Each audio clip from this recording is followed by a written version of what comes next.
बिस्मिल्लाहिर्रहमानिर्रहीम। High court के अहकामात की रोशनी में आज हमने इमरान खान साहब से मुलाकात करने के लिए पूरी कोशिश की। रात से लगे हुए थे। रात से जो जेल के अहकाम हैं उनसे हम राब्ता कर रहे थे कि हमारी मुलाकात करवाई जाए, जो कि कानूनी तौर पर हमारा हक है। खान साहब से पावर ऑफ अटॉर्नी साइन करवाने हैं और उनसे केसेस के हवाले से इंस्ट्रक्शंस लेनी है, जो कि कानूनी तौर पर हमारा हक है। लेकिन शायद वो पिछली प्रेस कॉन्फ्रेंस की वजह से आज जो है हमें इजाज़त नहीं दी गई, बल्कि सिर्फ ये कहा गया कि बीबी साहिबा को अलाउ है और आप नहीं मिल सकते, आप अगले हफ्ते आइएगा।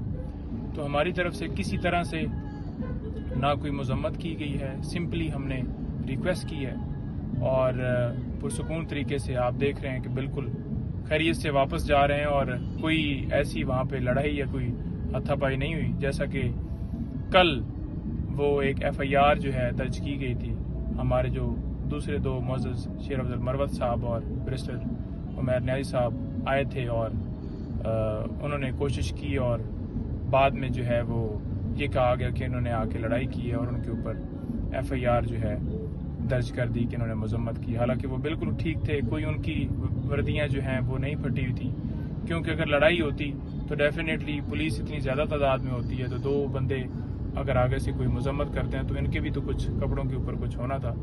लिहाजा उन्होंने उसकी हद तक तो प्री अरेस्ट बेल ले ली है।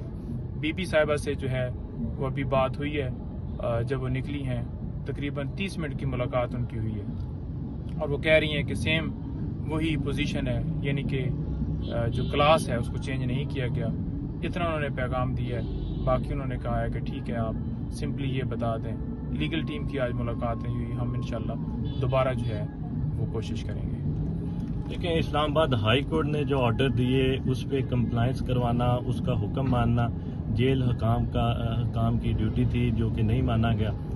इस बाबत हम कल इस्लामाबाद हाई कोर्ट से रजू करेंगे और जेल हकाम के खिलाफ तौहीन अदालत की कार्रवाई करवाएंगे। देखें, इमरान खान साहब से लीगल टीम की मुलाकात ना करवाना, तो ये बहुत सारा हमें शक होने लगता है कि जो जैसा इमरान खान साहब के साथ जेल में गैर इंसानी सलूक किया जा रहा है, किस तरह उनको एक सेल में रखा जा रहा है कि शायद उस तरह के सेल में दहशत गर्दों को भी नहीं रखा जाता। तो ये साबिक वज़ीर आज़म है, 27 साल उन्होंने इस मुल्क के लिए, रूल ऑफ लॉ के लिए जो उन्होंने कुर्बानियाँ दी हैं। तो ये सोचना चाहिए अदालतों को भी कि किस तरह उनके अहकामात को हवा में उड़ा दिए जाते हैं।